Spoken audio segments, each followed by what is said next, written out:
To be with you this afternoon, and want to first begin by saying that the President made a very courageous decision yesterday in behalf of America. He put America's interest first with respect to environmental agreements and international discussions. I really appreciate his fortitude. I really appreciate his leadership in this matter. The discussion over the last several weeks has been one of a thoughtful deliberation.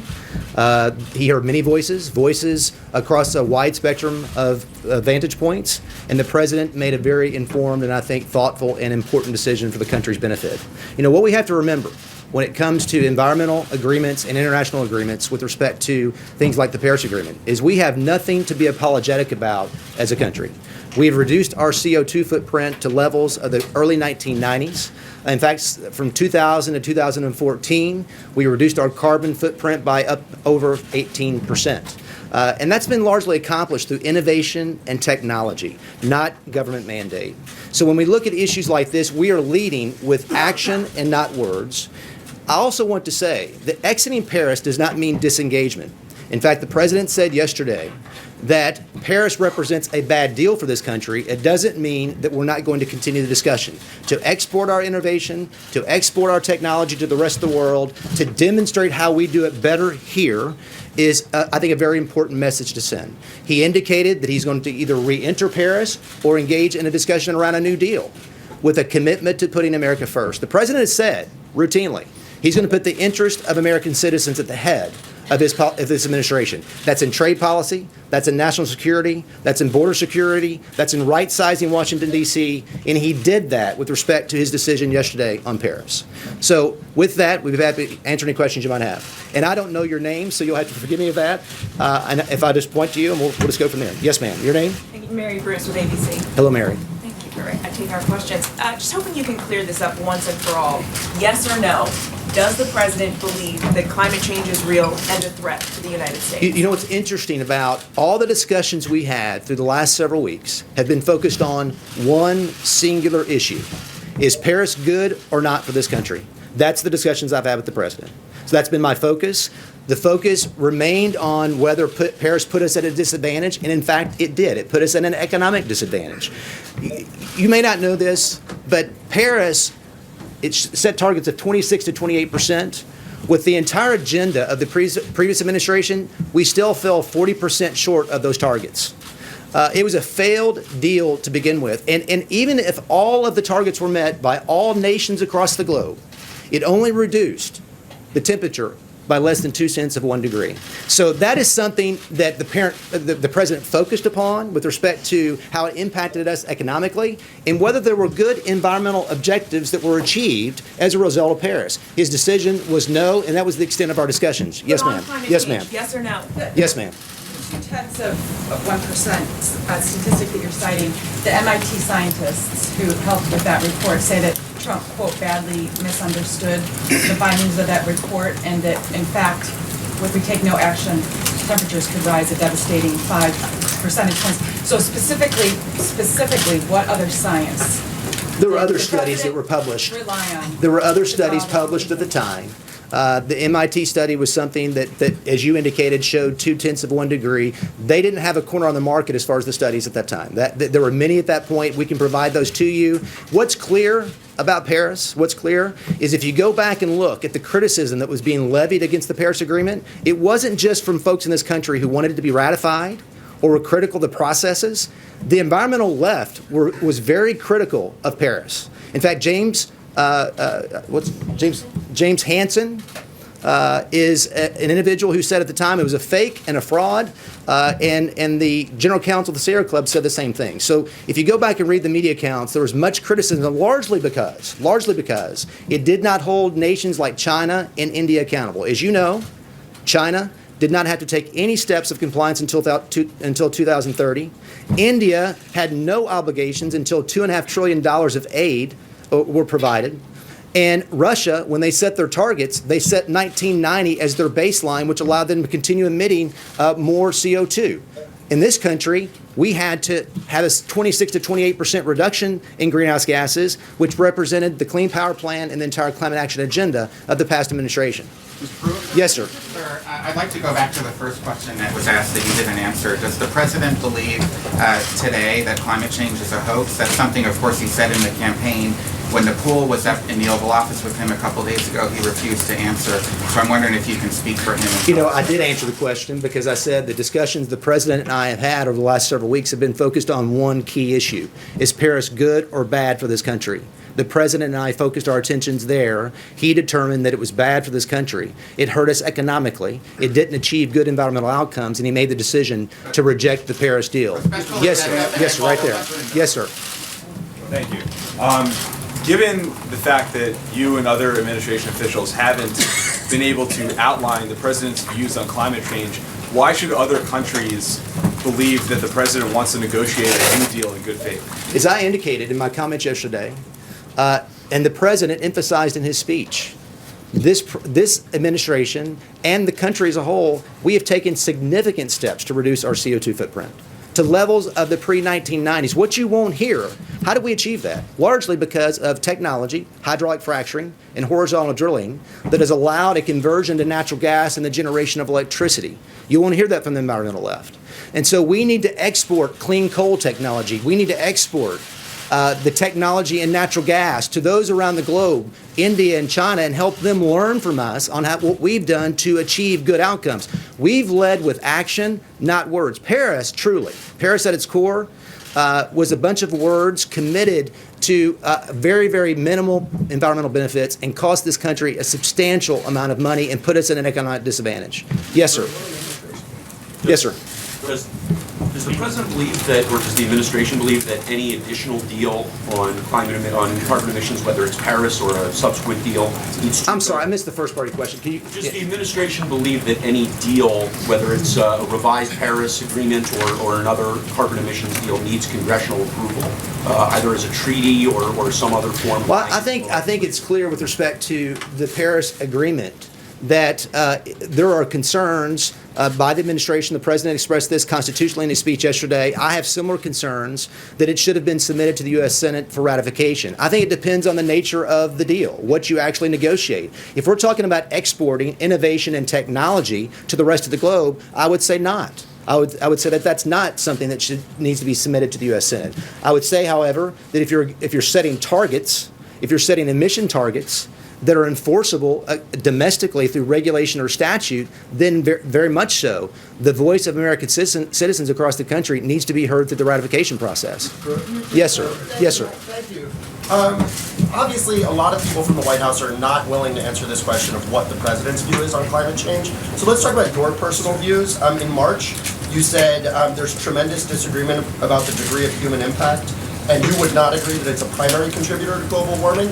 Would you agree that human activity contributes at all to global warming? I don't know if you guys caught my confirmation process or not, but it's a very intense process, by the way. But that confirmation process, I indicated that in fact global warming is occurring, that human activity contributes to it in some manner.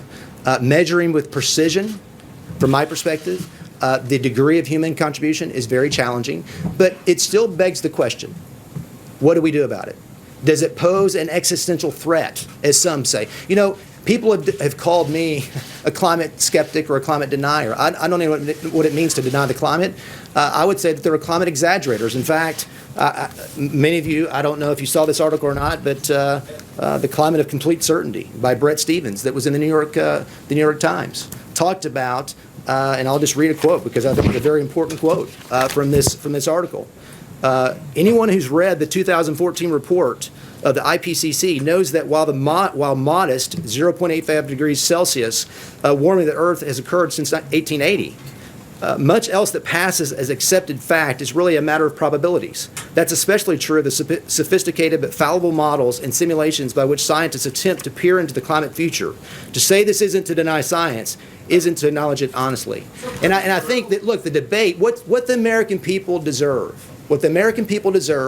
is a debate objective, transparent discussion about this issue. And what Paris represents is a international agreement that put this country at a disadvantage with very little benefit environmentally across the globe. If we deserve a Mr. debate, Pruitt, why though, haven't Mr. you Pruitt, may I ask a discussed follow-up this question on that, President? sir? Why haven't you discussed this Why with the then President? is the Arctic ice shelf melting? Why are the sea levels rising? Why are the hottest temperatures in the last decade, essentially the hottest temperatures that we've seen on record? We've actually since been in a record hiatus. taking We've actually been in a has hiatus begun? since the late 1990s, But, as you know. sir, so there's, when NASA says that 95% of the experts in this area around the world believe that the Earth is warming, and you are up there throwing out information that says, well, maybe this is being exaggerated and so forth, and you're talking about climate exaggerators, it just seems to a lot of people around the world that you and the president are just denying the reality. And the reality of the situation is that climate change is happening, and it is a significant threat to the planet. Let me say this, and I've said it in the confirmation process, and I said it yesterday. And Right, no, about let the me Arctic finish. ice and the sea levels and...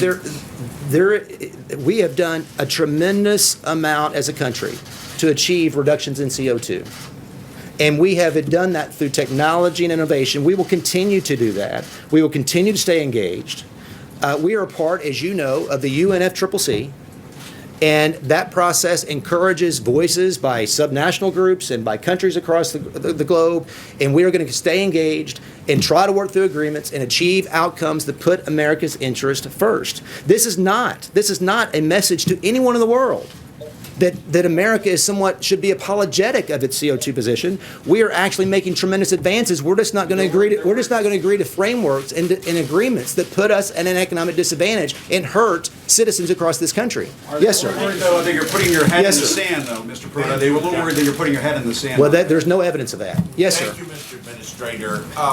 Your fellow Sooner Senator Inhofe said that while he has full confidence in the president in this, he is very nervous about lower-level career government employees in the EPA and the State Department in actually executing what's needed to exit the Paris Climate Accord.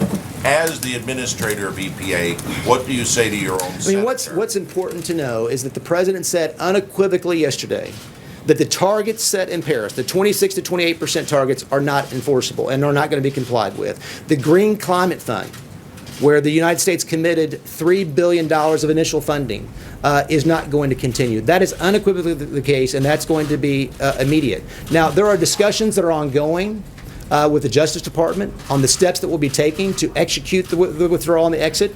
That's something that's going to be happening over the next several weeks. But as far as the targets are concerned, as far as the Green Climate Fund, that is immediate, and it's something that's clear. Yes, ma'am. Thank you.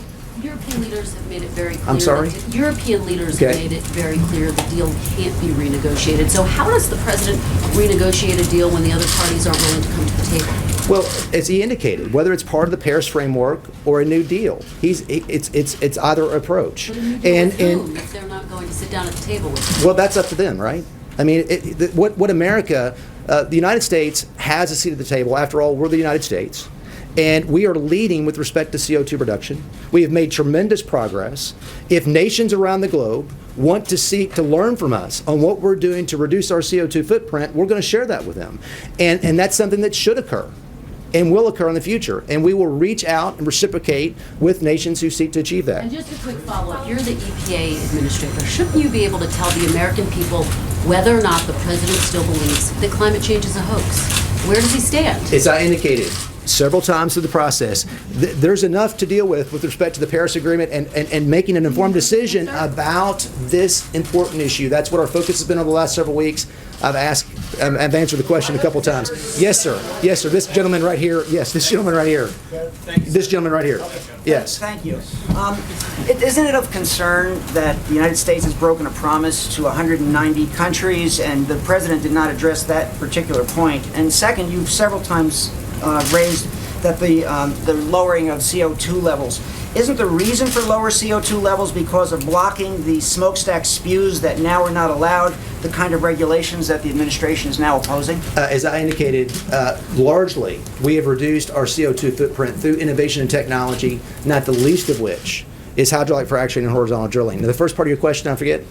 Isn't it of concern that we broke a promise to 190 countries, and how does that help our credibility? Well, truly, this gentleman's question back here, if it was a promise that was enforceable and was going to obligate this country, then it should have been ratified as a treaty, right? The exposure here to us domestically was 26 to 28% targets that were part of an international agreement, and there are provisions in the Clean Air Act that actually allow for lawsuits to be filed domestically to compel regulation to meet those kinds of percentages. This was as much about constitutional and legal concerns as anything else, and the president dealt decisively with that. But again, the important thing here is it put us in economic disadvantage. The world applauded.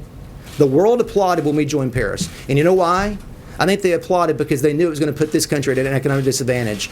And the reason European leaders, going back to the question earlier, that I think they want us to stay in is because they know it will continue to shackle our economy, though we are leading the world with respect to our CO2 reduction. That's all I've got. I've got to head to the airport. Thank you very much.